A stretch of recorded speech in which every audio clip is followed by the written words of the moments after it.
This is your 2021 Subaru Outback. I'm with the Outdoor XT trim, which falls right in the middle of the Outback family. So, some Quirks, Irks, and Irks. I love the black dog grille of this specific outdoor trim. It looks so menacing, specifically with the black paint job. And we'll see a lot more black as we go around the vehicle. You do get a front camera with the outdoor trim because it's more of the off-roading trim, so they want you to see what's ahead of you, even though it has about 8 inches of ground clearance. Actually, I think it's 8.6, 220 millimeters. Not milliliters, come on, Jay. Standard LED fog lights, standard LED headlights, standard LED day runners. Bit of an irk. I would have liked to have seen that halogen bulb be LED just for a nice, clean, uniform look all the way across. Along with the outdoor trim, grille being black, you get these beautiful 5-spoke black rims. And again, with the rest of the vehicle being black, it looks absolutely beautiful and gorgeous and stunning. You get your turn signals in the side mirror. Bit of chrome here, not the worst thing for me. Bit of chrome along the outside of the mirrors. Usually I'm not a big fan of chrome, but with the entire vehicle being black, I think it's a nice, cool touch to it. So there's a side profile. Long live the long roofs. That's my thing. My first car was an '87 wagon from our good friends at Volvo. So I kind of have a bit of a thing for for wagons. There's a rear quarter look with myself in the shadow. Let me get out of the shadow. There you go. So pretty long, not too hard to drive, and we'll get into that in the driving portion. But for now, going around to the rear, carryover model from last year. So not really a lot of changes. You get the hidden exhaust, so you don't really see anything. I kind of would have wanted to see just even fake finishers would have been nice. And you can see right there, that's your exhaust pipe right in the middle of your screen. But you know what? It doesn't matter. That's not a deal breaker for me at all. You kind of get the lobster claw-y kind of taillight assembly, and it's more pronounced on the Forester. Another cool thing here is it says Subaru in black and symmetrical all-wheel drive in black, and the Outback XT in black, and that's your big telltale sign that this is the outdoor trim. Let's go this way and finish off instead of what we usually do. So there it is. There's the exterior. Oh, the big massive spoiler. Like, let's go up and take a look at that a little closer. Like, just that's how big it is. It's pretty much the size of my hand. Like, it's just massive. Let's take a quick dip into the trunk because, well, why not?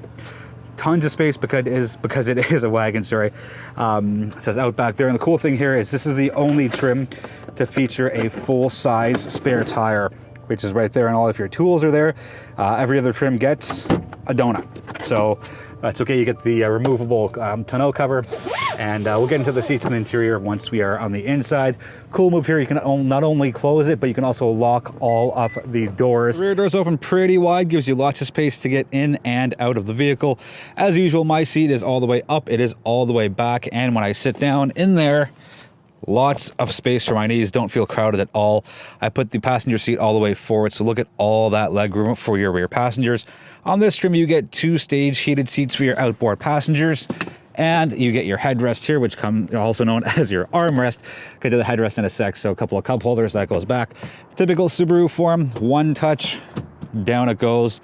Folds pretty flat, so if you're going to IKEA or anywhere else that needs flat packing done and you're transporting it, Outback, definitely full marks there. Headrests not only go up and down, but they go forwards and backwards, and that's good because all of our necks are different shapes and we all have different comfort levels.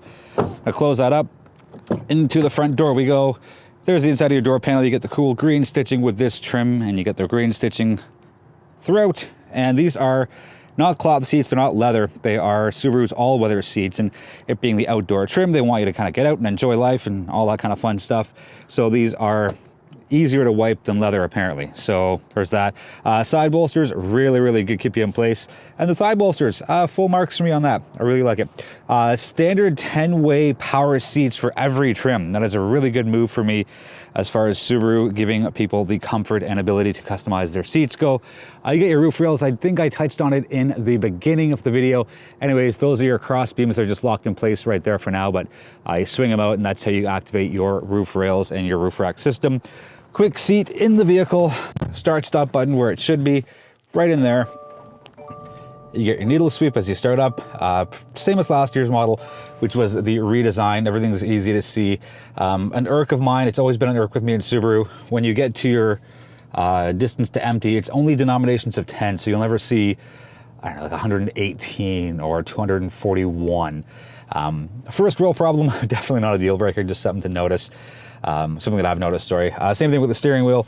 Everything's the same. My irk here is when you activate the heated steering wheel, this part does not heat. And you'd think that the bottom wouldn't heat either, but it does.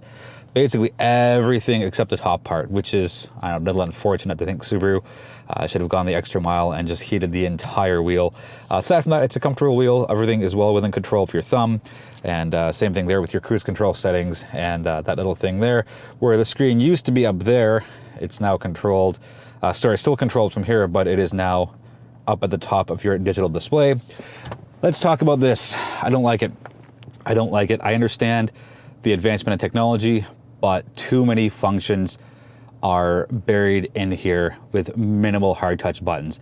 I get cleaning or defogging your front, your windshield, as well as your rear window and the mirrors. I get that. That needs to be a hard touch button.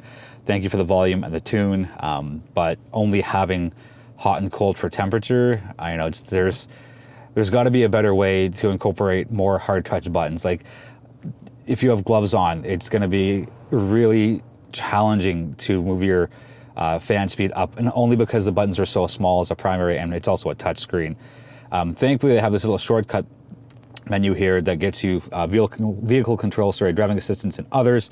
So I don't like the start stop. I find it very jarring in the Outback, so I always put it off. But when you stop the car, it defaults to going back on.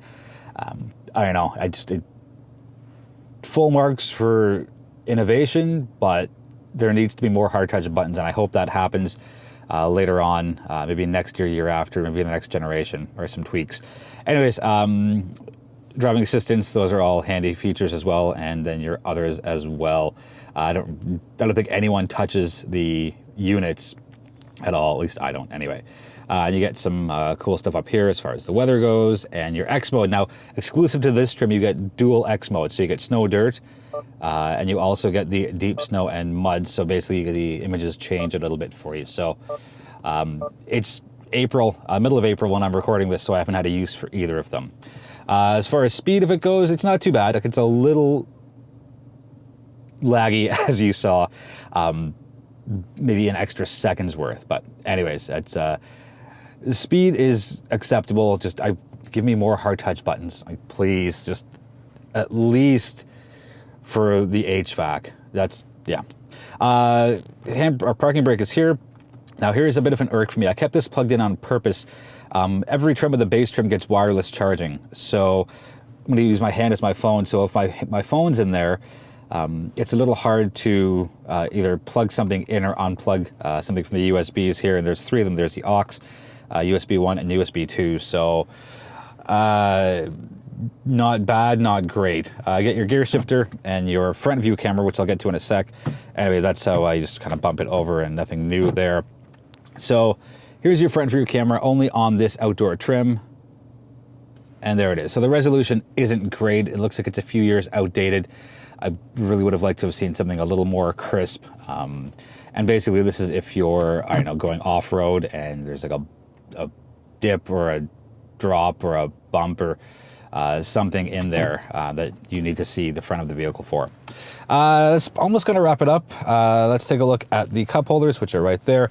I did keep a bottle in here just to show that it does hold a 1 liter refillable water bottle. Nearly a frameless mirror. It looks really sharp. There's a thin black line, which is, you know, pretty nice as opposed to it being thick.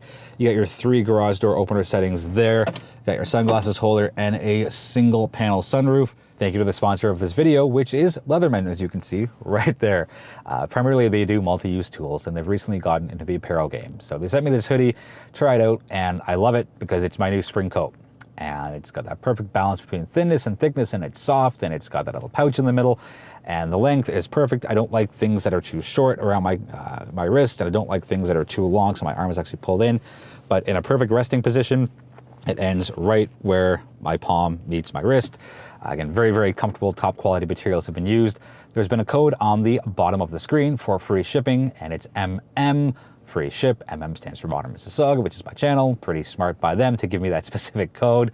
And if you are interested in one, again, free shipping to Canada, their website is in the description section of the video. So thank you so much, Leatherman, for sponsoring this video. On the road with the 2021 Subaru Outback. Higher trims get the 2.4 liter turbo engine, and that gets you 260 horse, 277 pound-feet of torque, all through Subaru's CVT. Lower trims get the 2.5 liter engine, and your horsepower and torque figures end up in the high ones. Acceleration, for me, it's completely and absolutely adequate. It's not underpowered at all. My irk here is that as you put your foot down, and I'll give you a quick audio example right now. So I just tapped over 4,500 RPMs. That's again because of the CVT. Again, acceleration, no issues with that at all.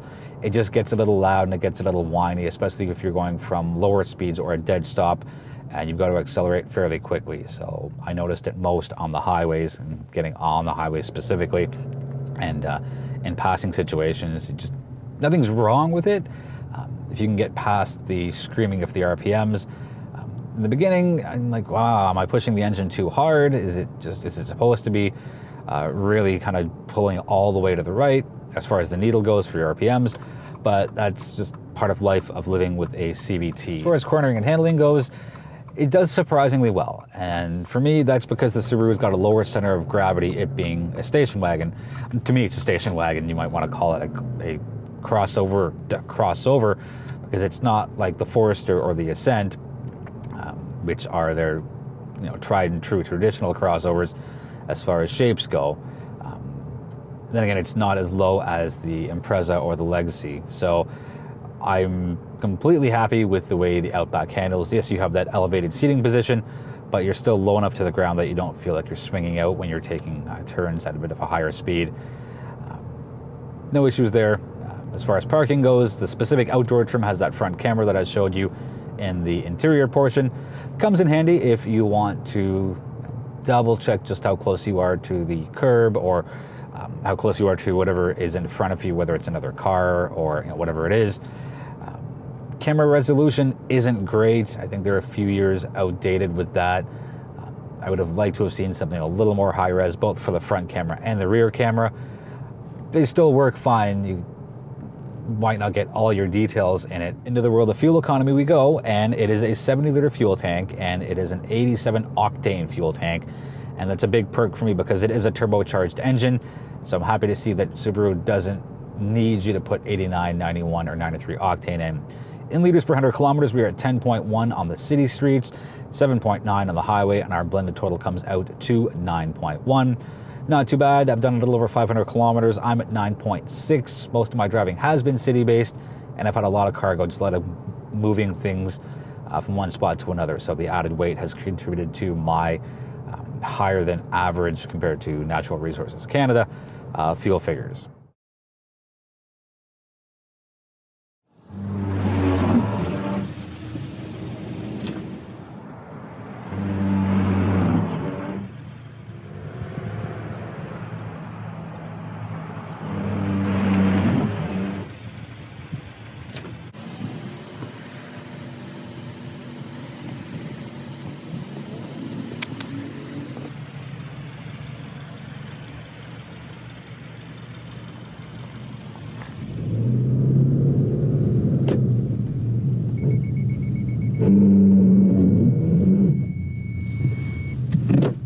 On the safety side of things, every single Outback gets Subaru's amazing EyeSight safety technology.